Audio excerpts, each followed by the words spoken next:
right there, did you? Startled you. Like, what was I doing with your bum? Okay.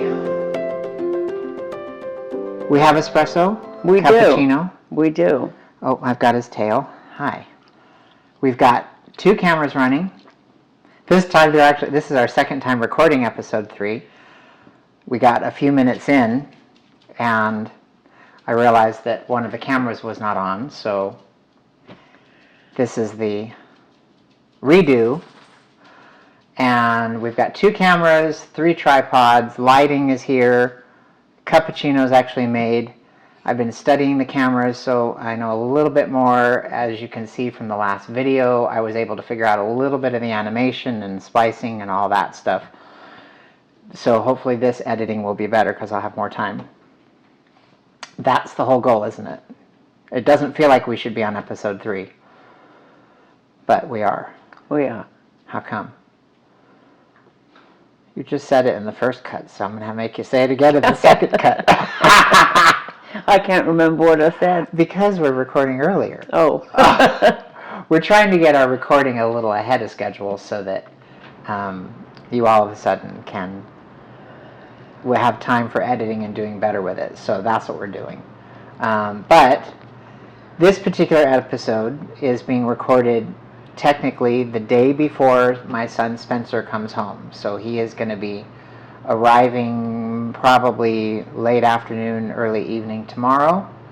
And my grand dog Bert, is going to be very excited to see him because he is definitely Bert's favorite person in the whole wide world. So that'll be exciting. But also, excuse me. You're allowed to sneeze. But we alluded to it a little bit yesterday, but yesterday on the previous recording. We want to talk a little bit about what Donna Spencer requested, which was kind of talking through what we've been doing to downsize. Now, you shared a little bit about your career, but you didn't really share much of the military side of it. Yeah, my husband was in the Air Force. My dad. And so we ended up moving quite a bit more than normal people, regular people. Well, I don't know that we're normal, even if it was... That's true. The nice thing was the military sent the movers to us, and they packed everything. But the one thing you didn't ever want to do was take your clutter with you. It makes for a messy beginning in a new house. So we always used to get rid of the clothes that we're no longer wearing and all of the newspapers that we'd collected as souvenirs and so on and so forth. So I've maintained that way of living, even though I'm no longer military. The best thing is Greg had a whole lot more trash to get rid of than I did. Well, there was 2 of us in our house, to be fair. That is not an excuse. It isn't. It is, I promise. Okay. So anyway, my cleaning was, I always begin with my clothes closet, because the stuff that's hung in there for maybe 2 years that I've never even looked at, never mind worn. And the important thing to me is that needs to go to people who can actually use it. So can I ask some questions? Yeah. When you're deciding, so you're deciding in your closet what you're going to keep and what you're going to give to Goodwill and what's going to go in the garbage? Yep. And what are some of the factors you're thinking? Now, the reason we're talking about this, so Donna Spencer is the one who asked that we do an episode on how to get started downsizing. So we've actually done this a number of times just in Arizona, with me helping you and you helping me. And yep. I'm not one that stays in one spot terribly long, and she definitely doesn't stay in one spot very long.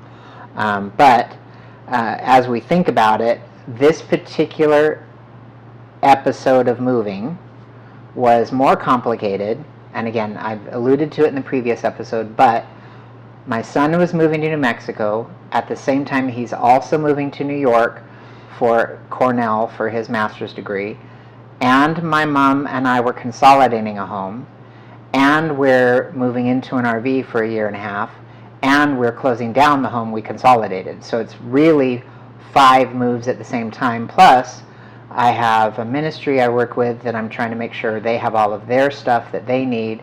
I'm still involved with it when I'm gone, but I'm really turning over the reins of it to a group of 5 men that are doing a really great job with it. But I'm trying to make sure that they're set up as well.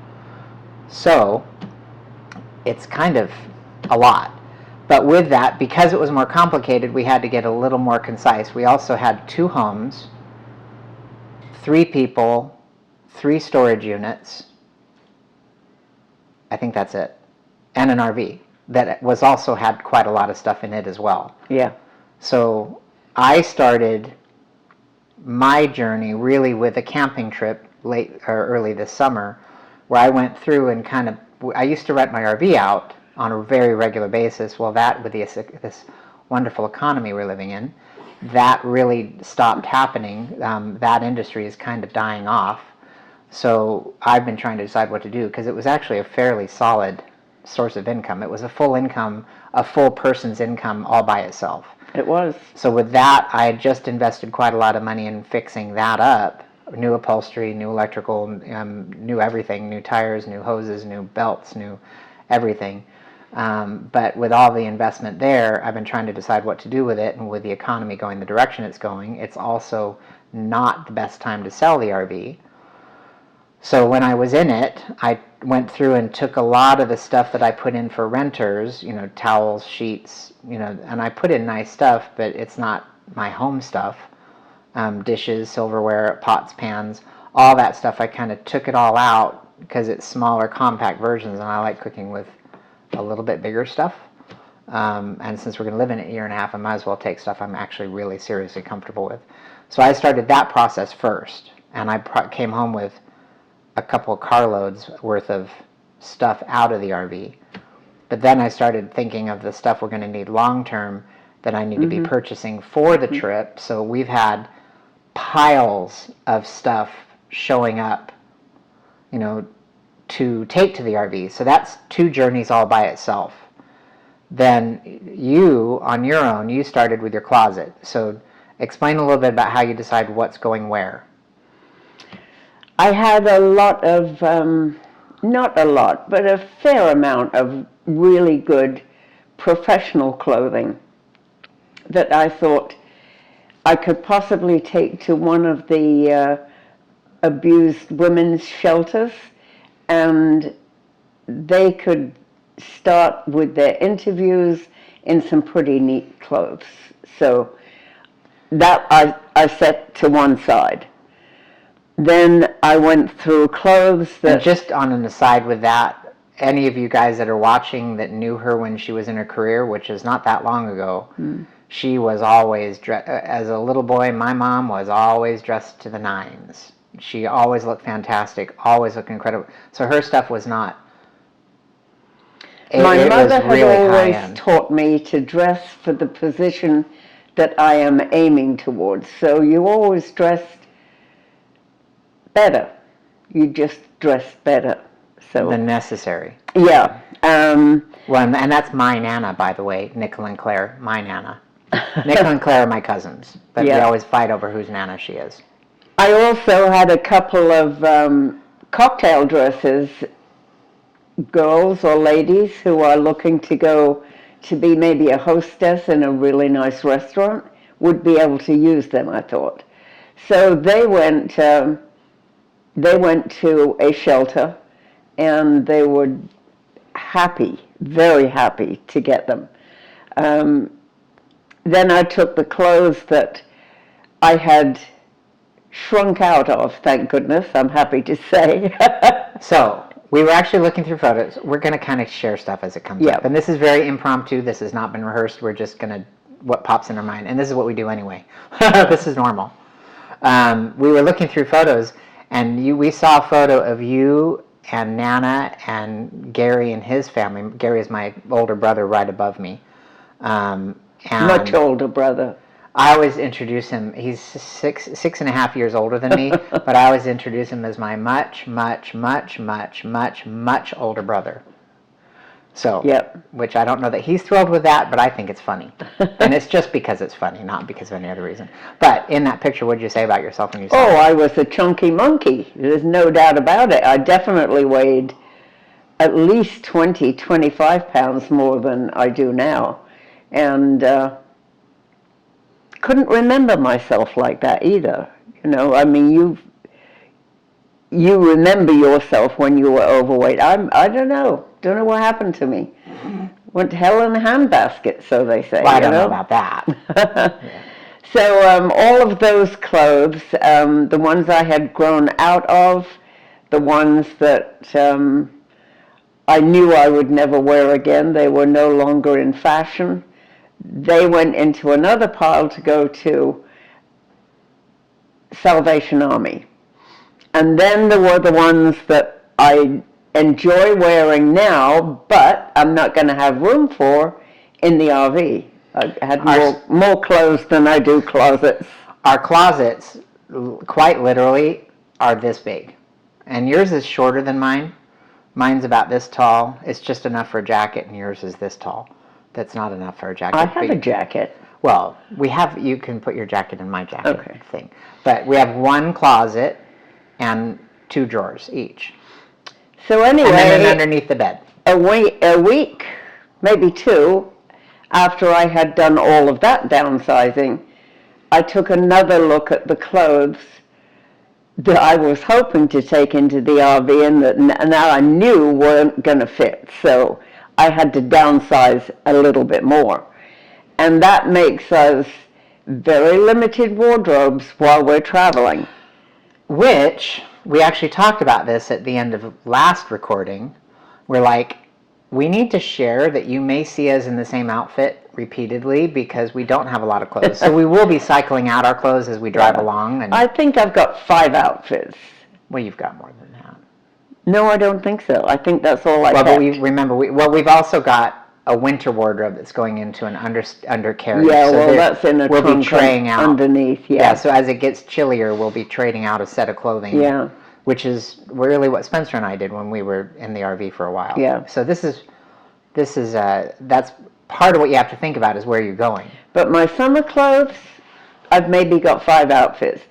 Possibly with a little bit of switching around, I could make a lot more than that. But Well, 5 times 5, if 5 tops, 5 bottoms, yeah, I can switch. maybe get a different belt. Yeah.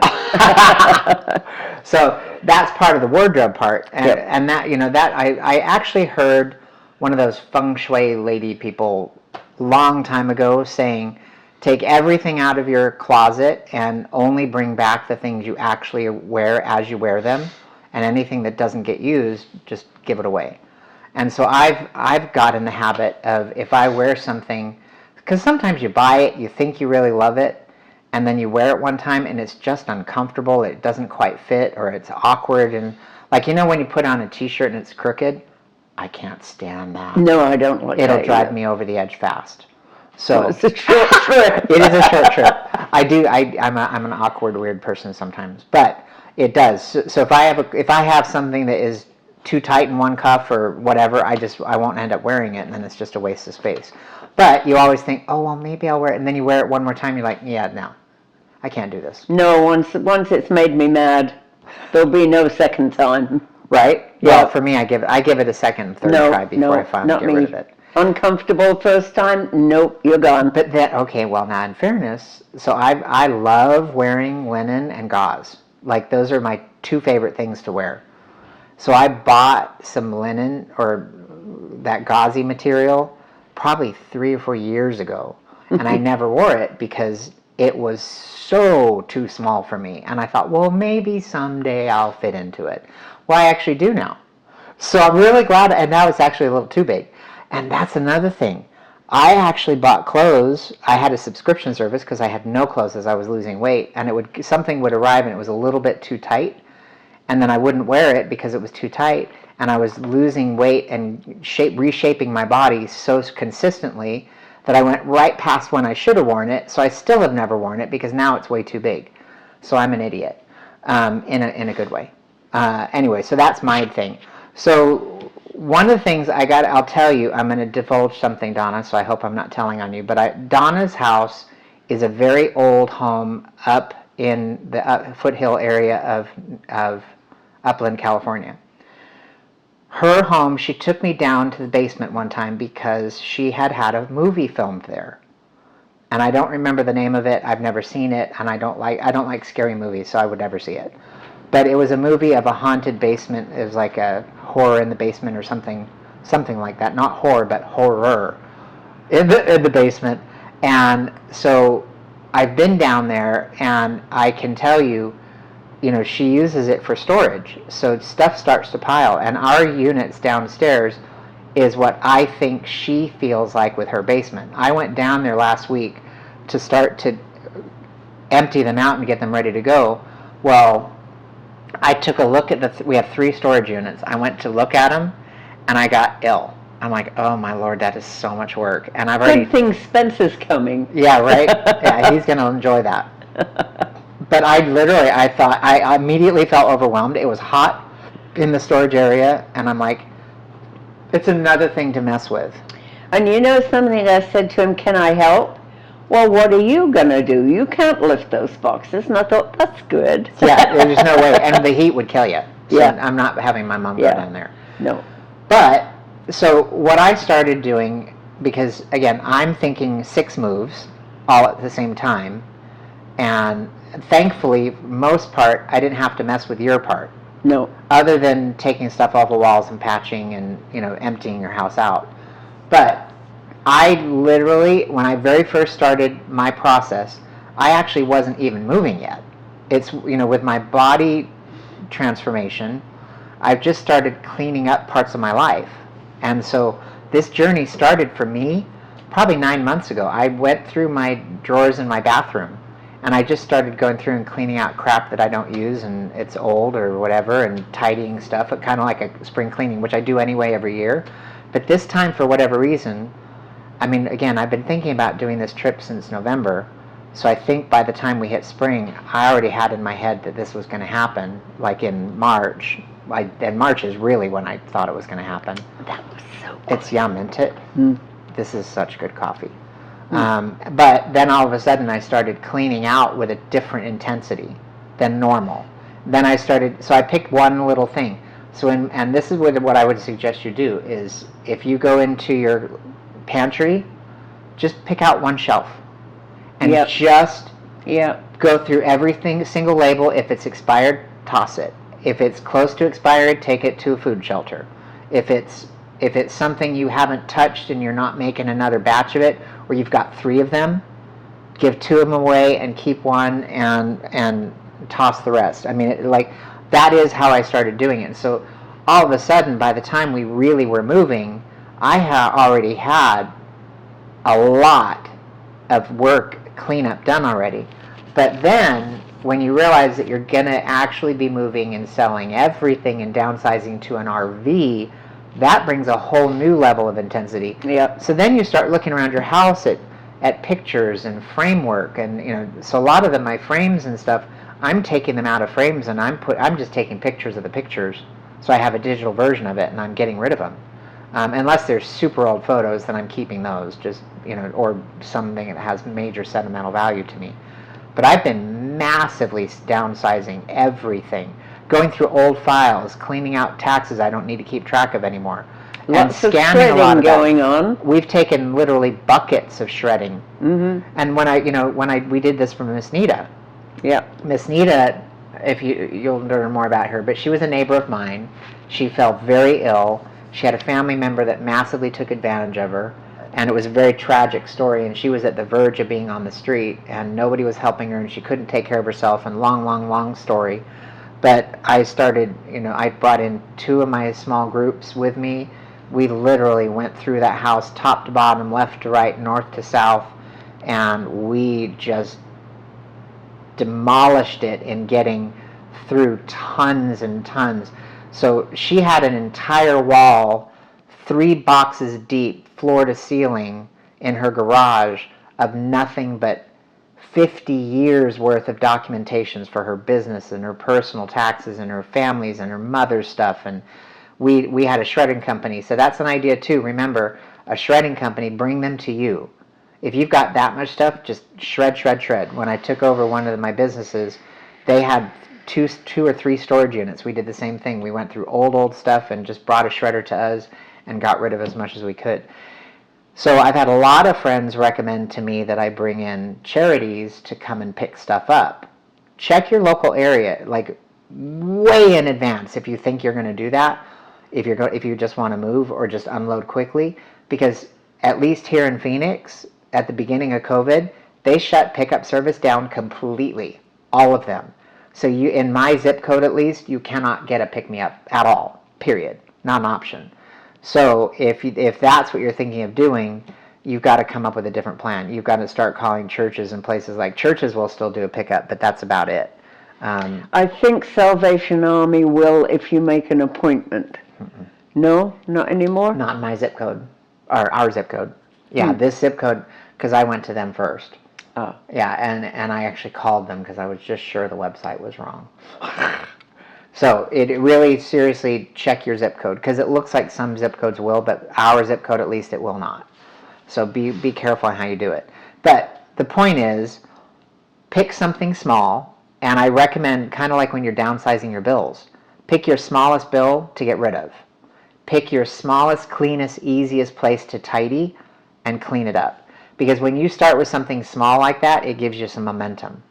And then pick a drawer, and then pick the drawer underneath it, and then do the drawer underneath it, and just start picking off one thing at a time. And start really, and when you look at stuff, if you haven't used it in 30 years or 10 years or 2 years, you probably don't actually need it.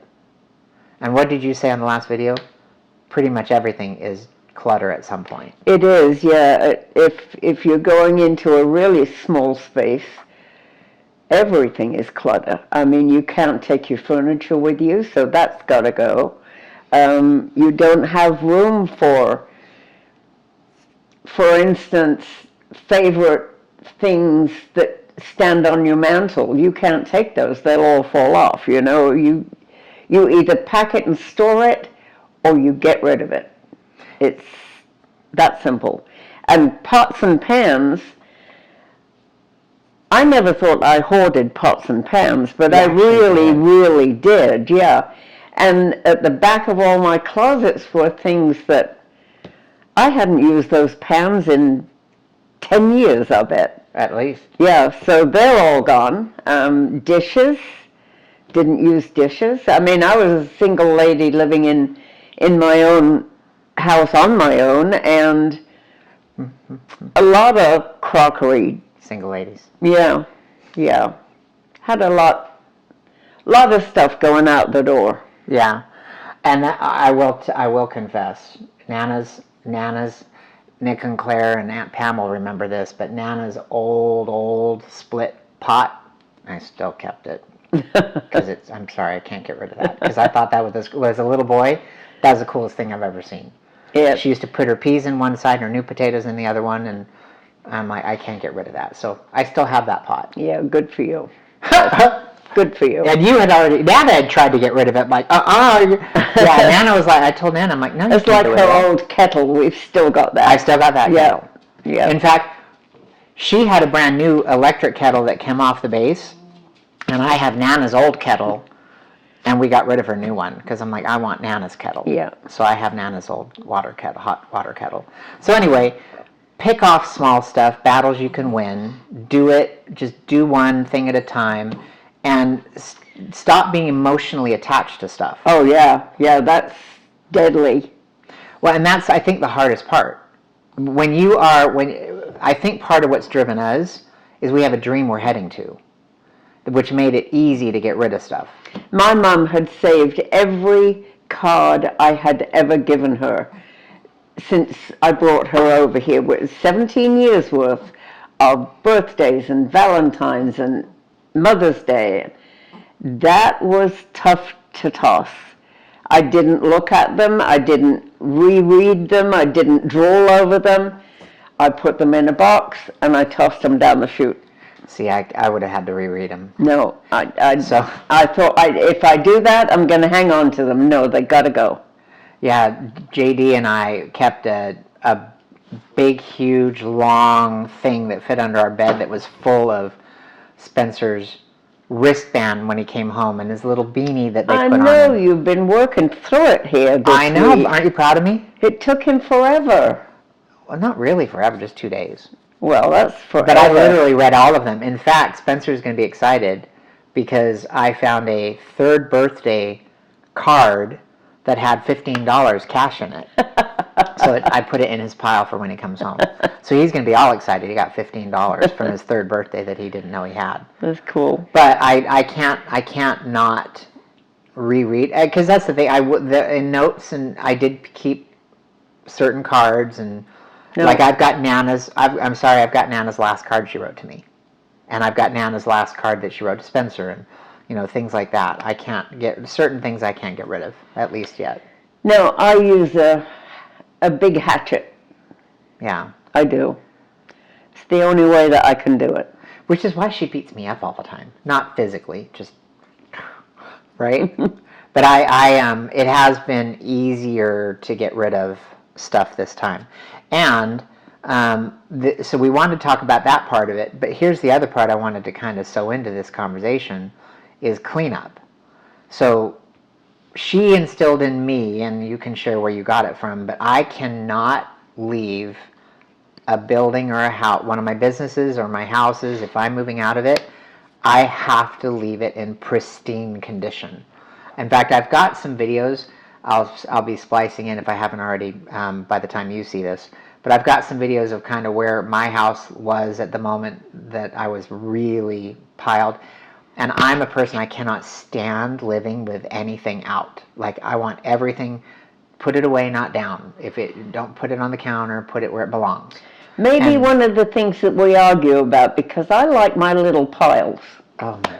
And it drives him nuts. It has on my entire life. Short trip. So when I was a kid, I was not paid an allowance. I was paid for work, and I didn't. One of the things I got paid a salary for was cleaning our house, and we had a pretty good sized house for those days.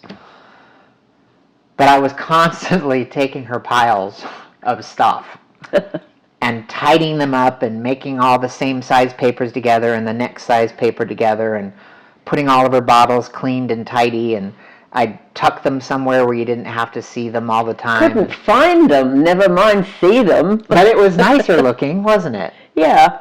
And then when you moved to Arizona and I started helping by cleaning your house sometimes, whenever people go away, I'll clean their house for them before they come back so it's fresh, because that's one thing I like. And I'll do that for anybody if I'm picking them up at the airport.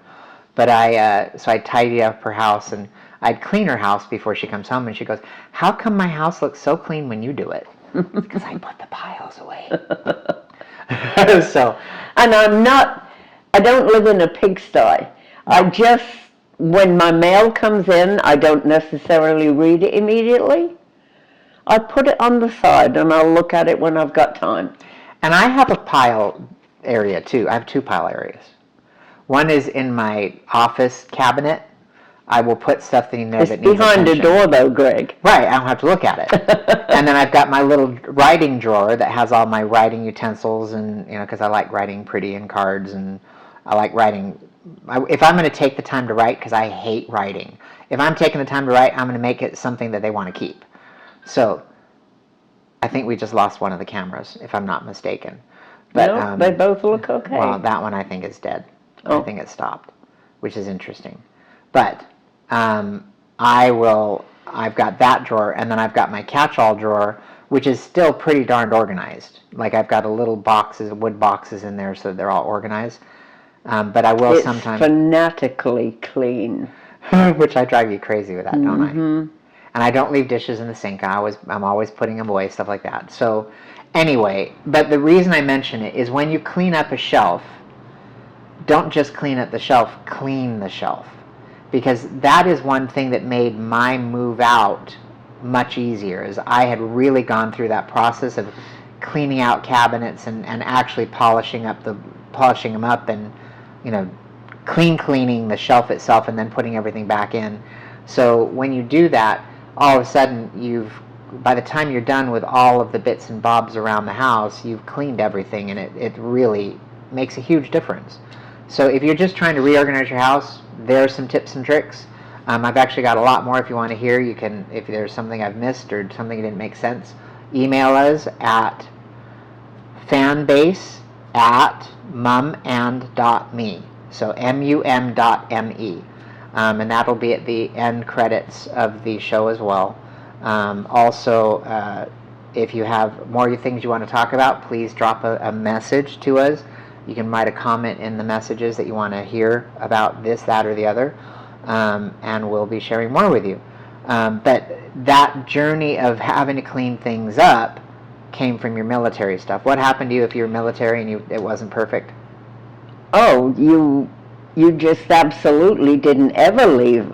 I mean, even underneath the ledges on your counter, everything had to be scrubbed and clean. And they would come in and do an inspection. With you there? Sometimes. Yeah. So in this journey, we actually got a couple more things that we recommend you doing now, hindsight, and it's fresh.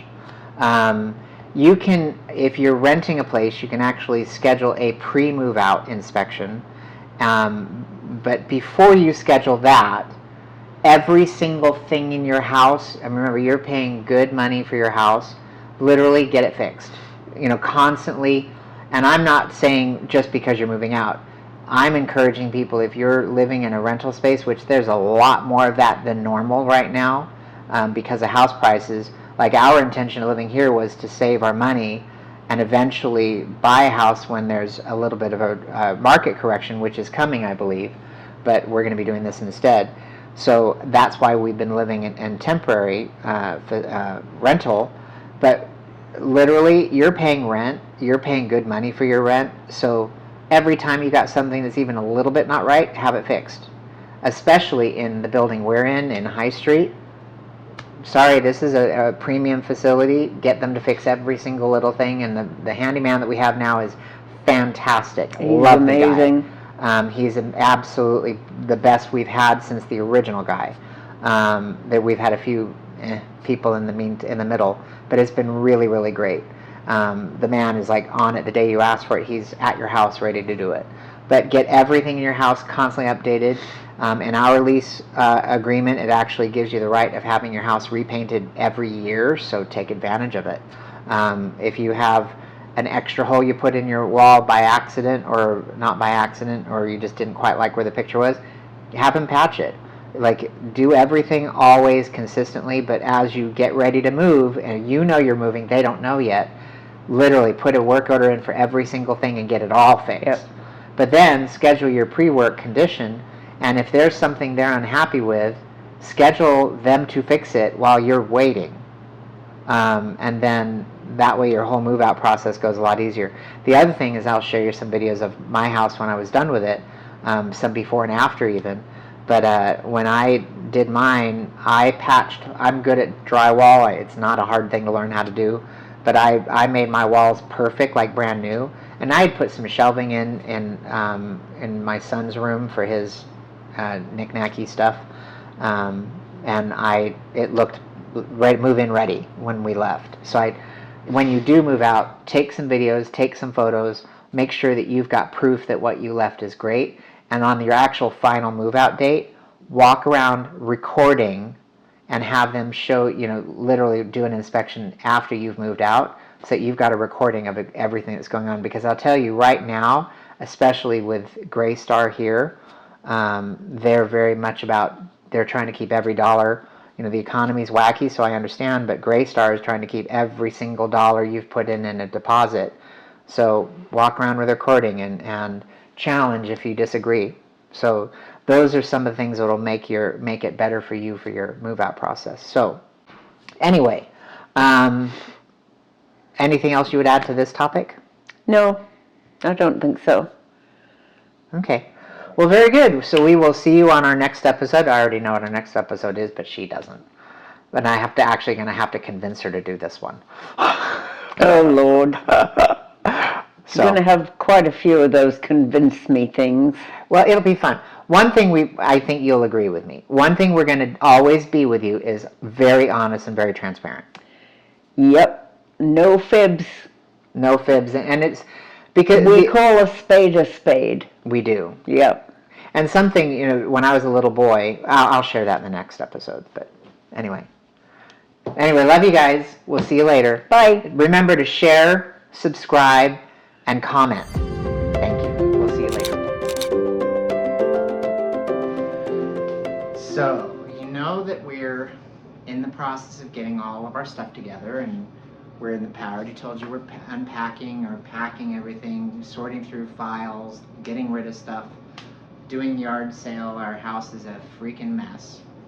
This is my house, but as you can see, my house is torn up. I've got literally piles everywhere. Everything that's going to New Mexico is actually in Spencer's room. Everything in here, I'm going through clothing with all my weight loss. Tons of clothes are all too big. You can see I've got a big stack of stuff that's all going to Goodwill or Salvation Army. Stuff hanging here, these are all too big. Basically, everything I own is too big. And you can see in my packing and everything, I actually smacked my noggin. Everywhere, my house is an absolute pigsty, which, if you know me, that stresses me out pretty bad.